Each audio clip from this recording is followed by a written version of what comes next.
Her yanın uçurum olsa korkmam ölümden, ölmekten. Bakışlarında huzur bulduğum, gülüşüne kurban olduğum, okyanus bakışlarında kayboldum. Yolculuğum yüce yüreğine, ruhumun gemisini buldum.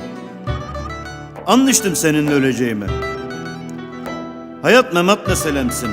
At, avrat, silah, her şeyimsin.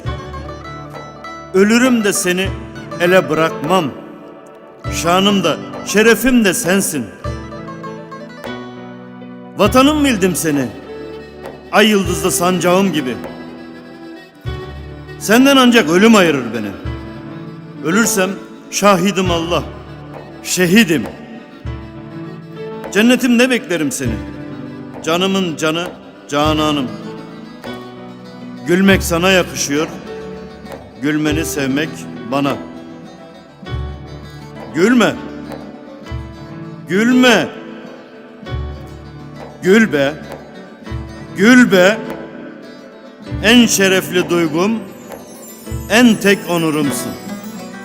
Nasıl sevdim inandım ben, derin izler bıraktın sen.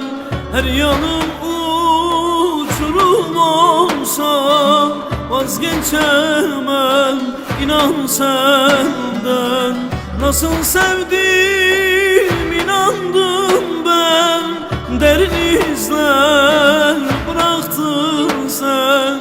Her yanım uçurum olsa vazgeçemem inan senden. Nasıl sevdim